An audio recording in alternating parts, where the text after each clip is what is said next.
Amongst Christians, if you say Jesus never even claimed to be God, even in the Gospels, they'll look at you like you've said a triangle has four sides. Mm-hmm. In biblical scholarship, this has been a very mainstream opinion for the past few hundred years. And why do you believe that? Because there's no instance in the Gospels where I think Jesus is claiming to be God. Christians think that they have examples, but I think that all of them don't actually apply. What are your examples and what are theirs? So there are constantly examples of Jesus seeming to separate himself from the Father, where he says, like, the Father is greater than I am and stuff like this. And people, like, rattle these off. The problem is, devoid of any context, it's difficult to know what they even mean. So Christians will point to verses like when Jesus says in John chapter 10, he says, the Father and I are one. And when his disciple Philip asks him, when do we get to see the Father? He says to Philip, anyone who's seen me has seen the Father. And Christians point to that and they say, see, he's claiming to be God. But you just got to keep reading. He says to Philip, anyone has seen me has seen the Father. How can you say, show us the Father? Don't you know that the Father is in me and I'm in the Father? Interesting.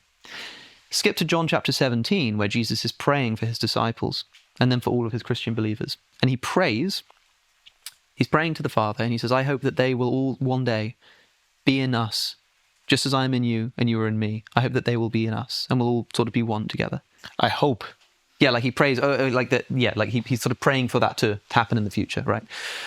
So whatever relationship Jesus has with the Father there, and being in him and him in him, it's something that he at least wants the disciples to one day achieve. So if that's Jesus claiming to be identical to Yahweh, the God Yahweh, then he must think that that's something that's available to the disciples. To the rest of us, yeah. That doesn't make sense. So we've got to reinterpret that first. Okay, like there are. This is in John's Gospel as well, like. And the interesting thing is that most of these important Christological claims only appear in John's Gospel. And John's is the latest. John's is the latest. Which you said has potential. Yeah, so there's already reason to think it's less historically reliable because it's latest, but also the fact that Jesus is making these claims in front of all of his disciples. And if in John's Gospel he makes explicit claims to be God, like in John chapter 8, he says to his Jewish opponents, before Abraham was, I am.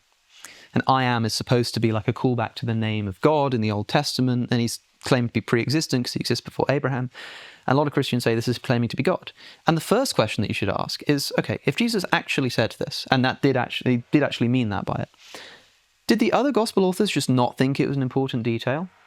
If Jesus said in the full view of his opponents and his disciples, I am God. Yeah, you'd think it'd and be the in every other single authors gospel. and people say to me, well, I think that the other gospel authors were sort of focusing on different things. I'm like, so they just neglected to mention the point where Jesus said, I'm God. So I don't think he historically said this, but I also don't think that means what Christians think it means for some quite interesting techie reasons. Wait, why? So there are two elements of the I am statement here, like in John chapter 8. Jesus is speaking to his Jewish opponents, and they say, and he's talking about eternal life, and they say, well, our father Abraham, he died. Are you saying you're greater than him? And Jesus says, Abraham rejoiced to see my day. And the Jews say, you're not even 80 years old, and Abraham has seen you. You've seen Abraham. And he goes, truly I tell you, before Abraham was, I am. At which point they pick up stones to stone him to death. So the Christians say they knew he was committing blasphemy. They knew he was claiming to be God. That's why they tried to stone him to death. There are a few interesting things that need to be pulled out of this, right? The New Testament is written in Greek. So what Jesus actually says there is, before Abraham was, ego eimi, which means I am. That is also a phrase that can just mean like, it's me. It's a very normal phrase that is used in Greek. So in the next chapter, Jesus heals a blind man.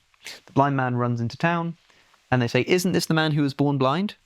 And the man says, ego eimi. It's me. Yeah. So sometimes it can mean that. But in this context, it's a little bit weird because he uses it in the present tense. He says, before Abraham was, I am. Or it's me. Or something like that. People think that what's going on here... Ebonics. In the old... Ebonics. No. He's just going, I'm him. Oh, right. Yeah. Go.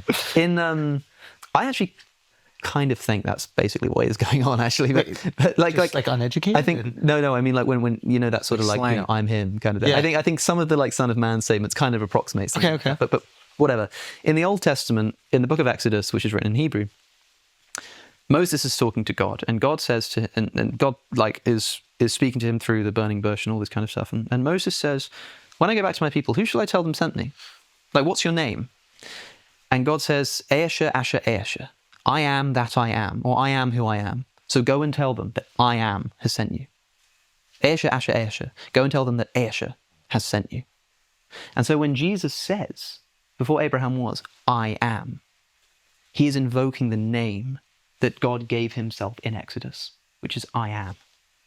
So that's the line. That's why they think that's the case. I'm suspicious of this for a few reasons. Firstly, it can also just be a normal statement. So let's figure out which one's going on here. The Old Testament is written in Hebrew mostly. And this passage, Eesha, Asher, Eesha, means something like I am that I am. But the New Testament's written in Greek. So the people who wrote the New Testament were using a Greek translation of the Old Testament, right? Oh, got it.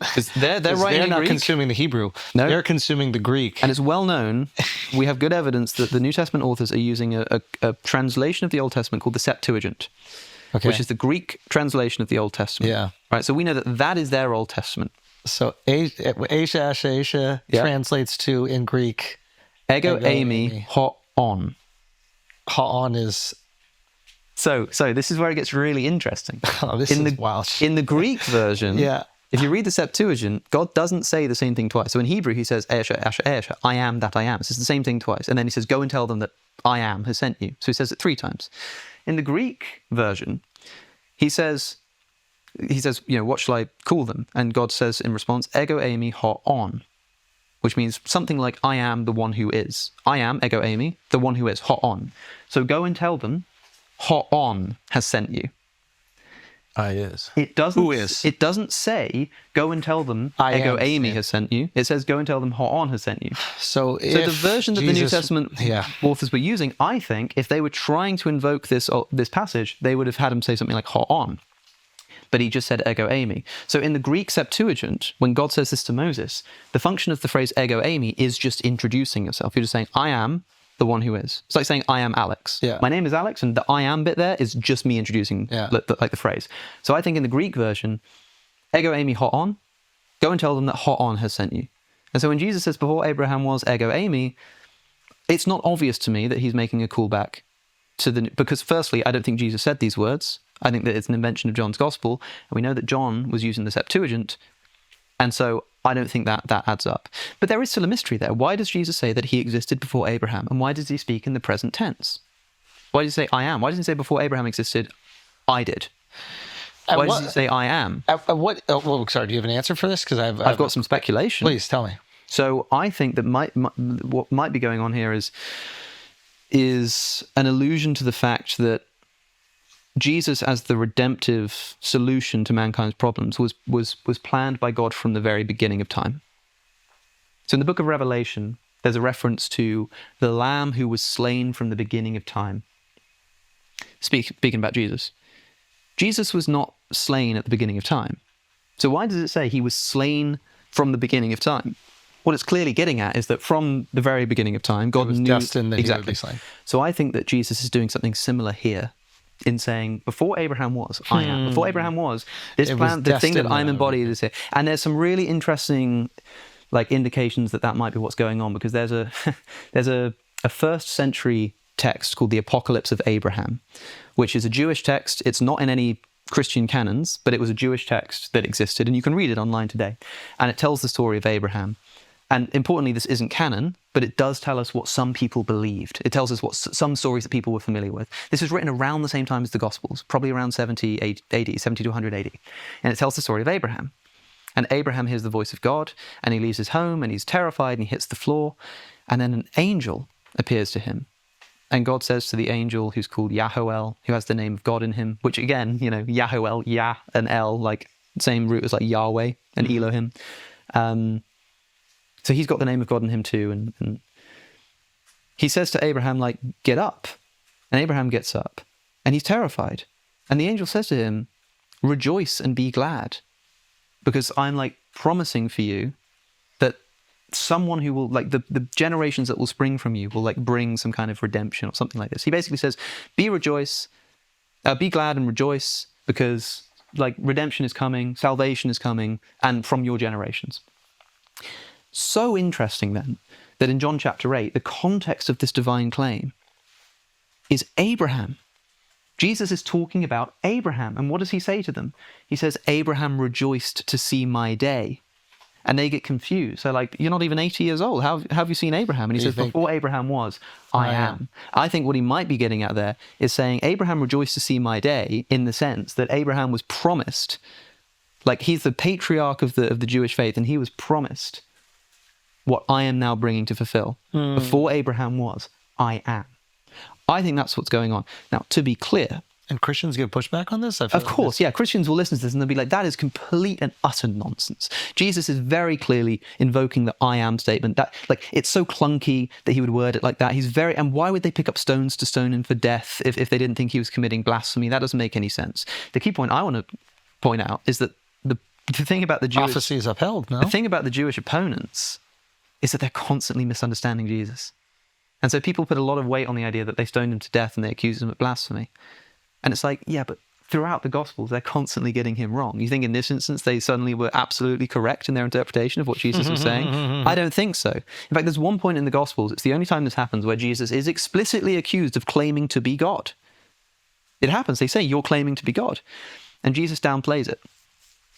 It's semi-complicated in that there's a psalm in the Old Testament. This is Psalm 82. Which opens by saying that Yahweh presides among the council of the gods. Elohim, gods.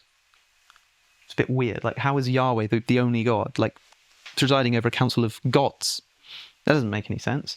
And then later in the psalm it says, I have said that you are gods. You shall be sons of the Most High. Okay. So in the psalm, what's clearly happening here is the word gods here, and some translation puts it in scare quotes. The word God here doesn't mean God as in like Yahweh. It means God as in like a divine member of this council, right? And God clarifies, the psalmist clarifies in Psalm 82, he says, I shall call you gods. You shall be called gods, sons of the Most High. So clarifying that what I mean is that you are not the Most High, you are sons of the Most High, right? Okay, park that. And bear in mind that most Jews are familiar with Jewish scripture, right? Jesus is talking to his Jewish opponents.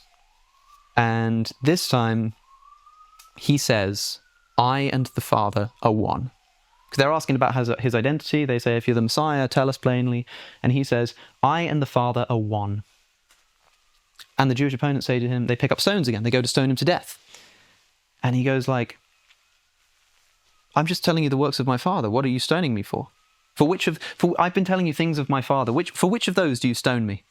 And they say, we're not stoning you for any good works. We're stoning you because you, a mere human, claim to be God. So they accuse him. Here it is, the most dramatic, most important moment of the Gospels for Christology. You're claiming to be God. What does Jesus say? Does he go, yeah, you're right? No, he says to them, have you not read your scriptures?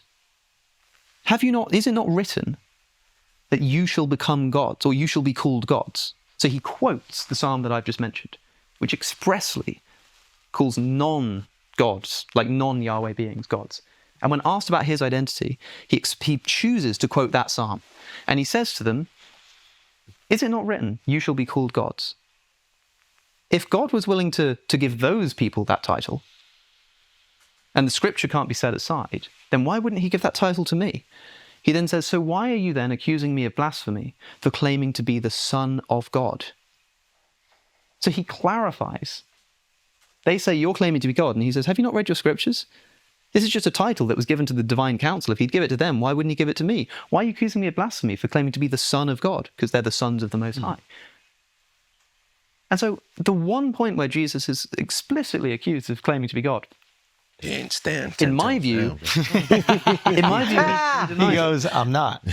Yeah. Is that what you're saying? I think he's saying he's not. So Christians, again, will interpret this and say, like, okay, he's answering in a very clever way, which sort of doesn't deny his divinity. Saying we all are. But no, well, they don't want to say that we're all divine. They want to say that he is claiming to be God here, but he's doing it. He's probably answering in this way because he's being intentionally unclear, because it's not his time to die yet, whatever. I read this as him denying, like, that he's identical to God. I see their argument too. I think it's a really clever argument, because he's basically going, you can't say that I'm blaspheming if I am upholding scripture, right? So if you're going to kill me for that, and you're going to uphold your law, point out in the book where I'm blaspheming. But the key thing to notice is that, like, in this case, they pick up stones to stone him, and he goes like, why are you accusing me of blasphemy? I'm not doing what you think I'm doing. And so when it comes to John chapter 8, when it comes to John chapter 8, and Christians often say, well, why would they like throw stones at him and try to kill him if he wasn't claiming to be God? It's like, Well, because somewhere else in the Gospels they tried to stone him for claiming to be God, and they were wrong. So I don't think that they got it right, you know? And what about the worship of Christ? Like the people at the time worshiping him? This is another big thing, like worship. Worship is something that's only given to God. In fact, when in the Gospels of Luke and Matthew, Jesus is in the desert being tempted by Satan, and Satan says, if you just bow down and worship me, I will give you all of this land. And Jesus says, worship God and serve him only. And yet, throughout the Gospels, Jesus is worshipped and he accepts worship. So he must be God, right? A few things to note. First, how many times the first important thing to note is what the word worship means. It's difficult to define even in English, but in Greek there are two words that are typically translated as worship in the New Testament. One is proskuneo, and one is latruo. Proskuneo just means to sort of bow down or prostrate yourself before a higher authority. Latruo tends to refer to like cultic religious worship of the kind that you might give to God. In no instance is latruo worship given to Jesus in the Gospels. There is arguably an ambiguous case in Revelation. We can get into that, but it's not a historical source anyway, and also it's not clear if Jesus is actually being worshipped there. But in the Gospels, not once does latruo worship occur, being given to Jesus. So we're just left with proskuneo worship.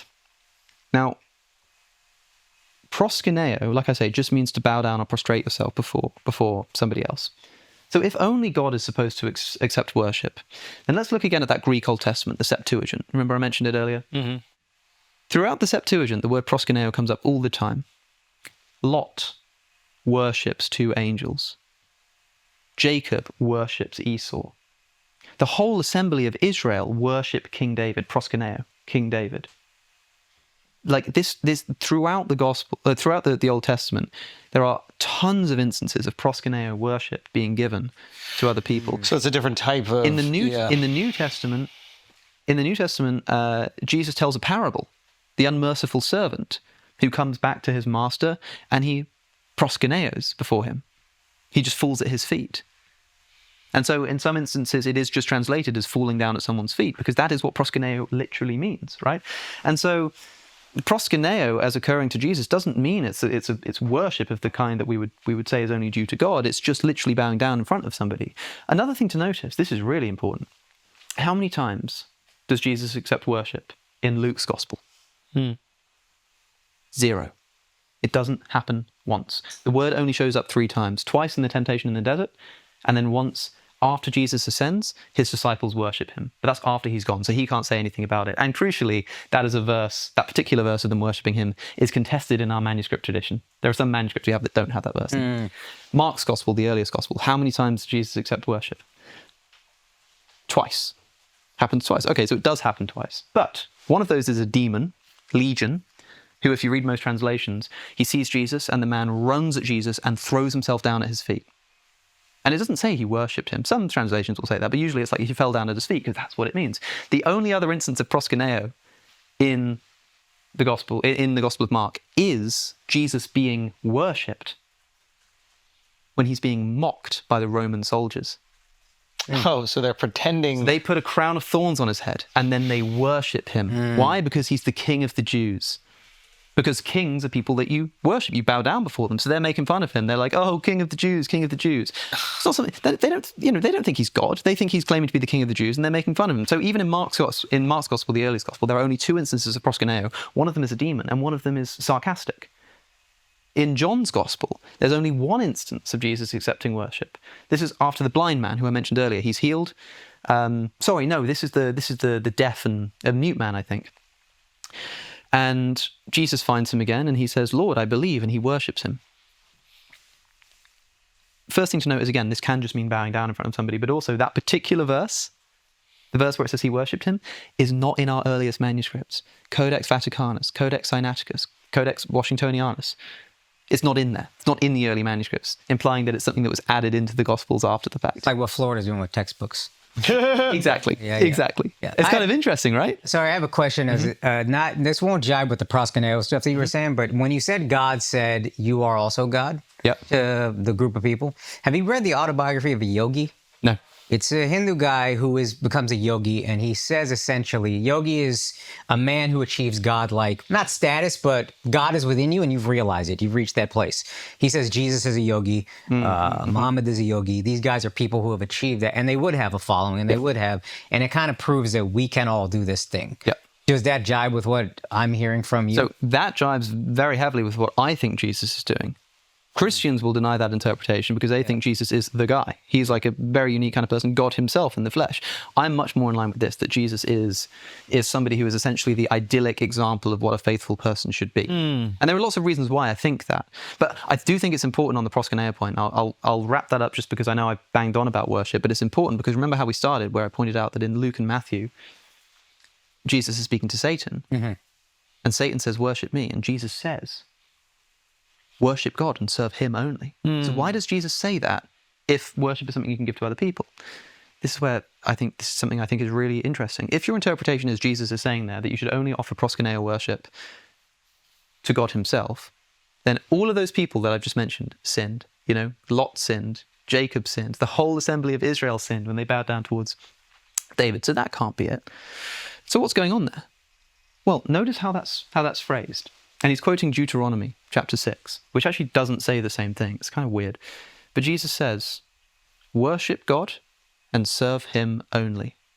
He doesn't say only worship God. He says worship God and serve him only. Let's look at the Greek. The word proskuneo, worship God, and then serve him only. So the word only is affixed to the word serve, not worship. Can you guess what the word in Greek for serve is there, that's translated into serve? Latruo.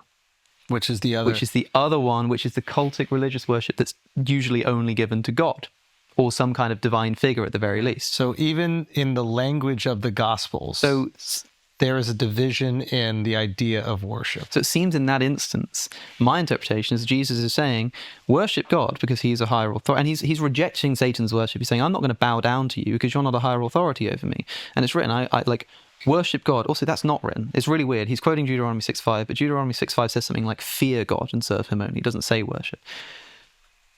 Which is an interesting implication if he's rendered the word fear as worship. It can't mean the kind of worship that we're talking about, right? And Jesus says, so it's a bit mystifying to some people. Well, why did Jesus say that to Satan in the desert? The reason is because he's saying you should worship God, but you serve him only. Because if you think that Jesus was saying that you should only offer proskuneo worship to God, then all of these people sinned, including, by the way, people that Jesus mentions himself. Jesus himself tells the parable of the unmerciful servant who proskuneo worships before his master. In the book of Revelation, Jesus promises to his faithful believers that all of the other evil nations will one day proskuneo before them. Jesus says all of these people will worship you. That's out of the mouth of Jesus in the book of Revelation. So it cannot be that proskuneo worship is something that's only due to God. So in the book of Matthew, there are lots of instances of Jesus being worshipped. Mark, Luke, and John are totally unconcerned with worship. Matthew, it happens a lot. But I think you need to understand the context, which is that worshipping someone in the sense of proskuneo is something that people just did to a higher authority, someone who was of a higher status than you, like, I don't know, maybe being the Messiah. Yeah. You know, like, so it's no mystery to me, in other words, that Jesus would be worshipped in the sense of proskuneo. Today, when we say the word worship, we mean something a bit different. Also, here's an interesting question. Riddle me this. If proskuneo worship is the kind of worship that's given to God and only God, then why is it that after Jesus ascends into heaven, nobody offers proskuneo worship anymore? They don't. There's no instance of like there's the word proskuneo shows up, but Jesus is not given proskuneo worship. Like in the book of Acts, for example, the disciples are going around and they're not going around offering proskuneo to Jesus up in heaven. Why? Why not? In my view, it's because proskuneo is just a physical action. It describes a physical behavior of bowing down and prostrating before someone who's of a higher authority. And if someone's not there, you can't do it. If it were to mean like cultic religious worship due to God, then they would keep doing it after he ascended into heaven, but they don't. And there are instances, so Christians will dispute this again because they'll say, like in the book of Acts, somebody bows down before Peter, they proskuneo before Peter the apostle, and Peter says, get up, because I'm just a human like you. And they say, see, so Peter's saying that you don't worship other humans, you only worship God. But I don't think that's what Peter was saying. I think he was saying, get up. He says, I am also just a man, as in I'm the same status as you. Like I'm not your authority. Like worship God. He's our authority.